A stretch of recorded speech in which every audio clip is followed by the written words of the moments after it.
Good morning, guys.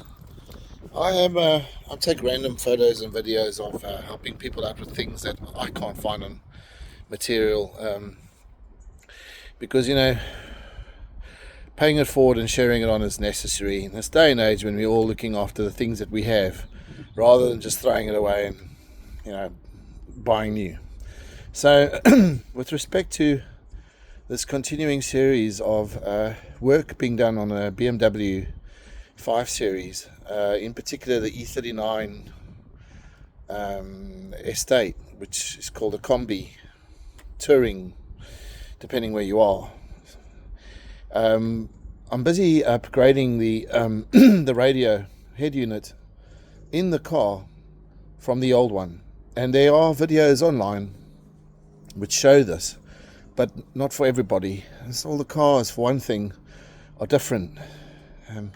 Left-hand drive, right-hand drive, 1997 model, 2002 model, they're differences. And I'm going to show you one which is in the middle, which is a 2000 model. It's a kombi, because there's no material on the estate kombi cars online. It's all sedan and saloon and left-hand drive, and that don't help people at all. In fact, some of the references show, they say E39, but they show E46. It's not the same car. But I managed to find my way around this, and I managed to get the right kit, and I managed to get it to work, which is brilliant. So I'm going to show you a summary of what I've done, and then you guys need to use your head now. But I hope it's just as a nice guidance to just give you the right way. And once you've found your way, it's a doddle to upgrade this system. So a reminder from the last post is that ugly face anymore. If I lift this up, I've got one of these lovely sliding things.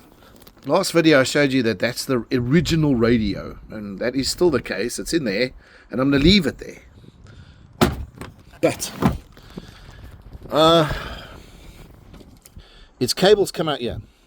Well, I've unplugged it, and they come out here. And this is what's in the manual for those head unit replacement sets that say, if you can't find this in the front, it's at the back, and you need to then buy this extension lead, which is this gubbins over here. You can see the snake running through to the front, because I've tested it already, and by gum, it works. You may notice that I've just recently, this morning, removed my old GPS. I'm never going to use this again. I have suspected it's also draining my battery, so it's coming out, and eventually all the other stuff that's in here is going to come out as well. I'm not planning on putting an amp in. I believe there was an amp in here at one stage. Someone's removed it. I might be wrong, but it looks like somebody removed it in previous ownership. So I don't need an amp. I don't need anything fancy. I just want something where I can put some cameras on the front, or the back at least, and a really good sound system that's modern, that's got comms with your phones and internet, so I can use a map. Now, on the connection manual, in this case it's an eonon system, they say you've got to connect this to this, and I couldn't figure it out, and I refuse to believe that this was the only damn thing out of all these plugs here that I needed. Well, my gosh, it's right, it's the only one you need. So okay, all these down here, what a waste. Fine. Now you got to forgive me because I'm on my own. My missus is having a shower, so she's not able to film for us. I'm going to try and do this anyway, just to show you what I've done. Now, excuse me, it's a bit clunky here. It should be done far more professionally. But you basically just want to click those two in, and then use the lever to clamp in the connection. And also, very important, which is gone now, the antenna. Okay, so that just clips in together like it did in the original radio. Now, I'm so far worked my way through here this morning to open up so I can find a route for this light cable through the car. It's a long car, and it's got one hell of a journey ahead of it. But I've managed to do what's the unthinkable for a person like me with very limited tools. I managed to pull this apart, give it a bit of a clean. Yes, all cobwebs and shit.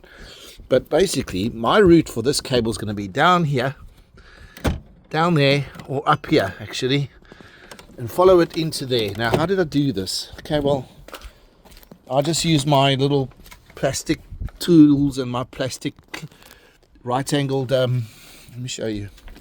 They're all in the front now. These guys, use these chaps. I use this one, and I've used this guy to very gently unclip, because you must know this car's 25 years old already. I don't want to break anything, but so far it's actually in good condition. There's no brittleness in the plastic. It's actually been quite durable so far. I haven't jinxed myself. But what I'm going to do is I had to I know it looks like I've already done a lot, but I haven't. It's really just, I started with loosening the seat, only this side, not even that side, and that took two of your, the two hex bolts which go into this clamp, which fits in the front of the seat here. It's got two holes there which recess into the seat bolster and through to the frame, the body. That's a 5mm, sorry, yeah, they should be, that's too big. There we are. It's two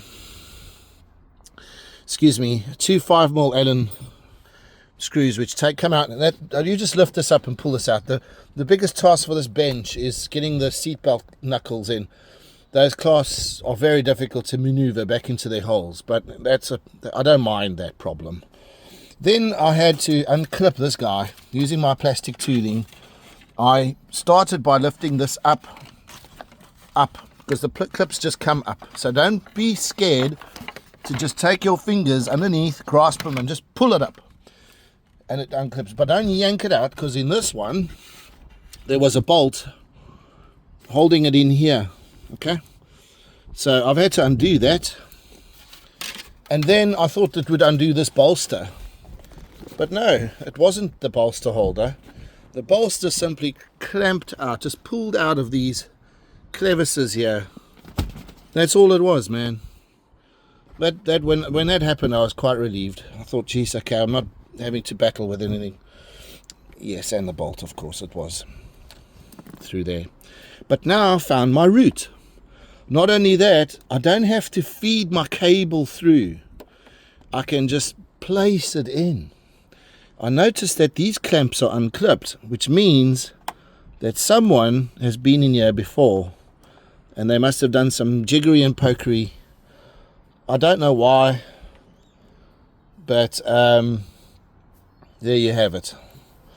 So then I started to unclamp this guy, which is basically just using the plastic tool again and pulling out those studs. Boop, boop. Now I can run the cable down inside here, you see, look, there's a channel. That's what I'm going to do. Just follow that channel and and repeat over here, you know. Push it into that channel nice and deep, so it's down in there, right down in there. There's a lot of foam, and then I'm going to come up into the dash, and I'm almost finished. So I need to unclasp the dash. There are two of these levers. I'm sorry, these little support arms with their little rubber bushings. They just push off with the pliers, and then that will pop out. That's my next job, and then I'm going to find the route into the dash to get behind the head unit. It looks like I'm going to have to take some plastic off there with screws, but after that we should be okay. So that's the route. The head unit does work. I mean, look, but I don't use it anymore. I have just tested out this new system here. You see, here's the eonon, and the one thing that does say in the extension lead kit is that you need to plug the interface into the CAN bus decoder, which is here. The original cable that the head unit came with is here, and I don't need this anymore, so I'm going to just pop that down there. But I needed this plugged in, and by gosh, after a while the steering and all the controls worked as far as I could see. Volume and channel hop worked. The mains plug-in, and the only plug-in from the radio, is this plug here that plugs into this next to the power supply fuse. So that's the only plug, that one and the decoder. The rest I've not touched, and I've not connected up to anything. There isn't a rest as really, it's just all the USB and camera and extension leads. And of course I believe this is now for your future amp. There's also the cameras and GPS and antenna. No, the antenna's plugged in, and this radio works. I mean, I can show you, but you know it's working. Maybe I can switch it on or something. Let's just see. You know, benefit of the doubt. Seeing's believing. So let's go. So now what I thought was you needed the original radio, but you don't. This is the new radio. Everything is built in here now. So the old radio is defunct. I'm going to leave it in the car because of its classic value. I'm going to keep the head unit. It won't switch on now because it's been disconnected by me. It's just actually running into this unit.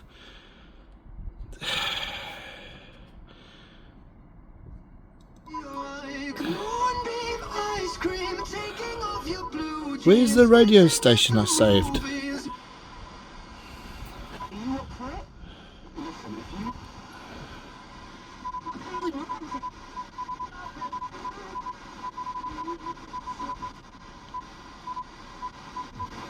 Oh yeah, I disconnected it so it lost its memory. Brilliant.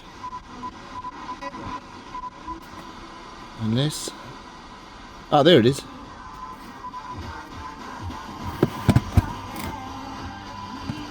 Okay, so you can see it works. It's a nice system, but what I don't like is these buttons. They just look so cheap. Look how that's the see-through plastic, like phased in mold. It just looks so cheap quality. I'm a little bit pissed off about that. You know, in this day and age, you shouldn't have to have crappy quality like this, all faded and fuzzy. I mean, there's your screen looking all beautiful, and then they let themselves down with these crappy buttons from the early 2000s.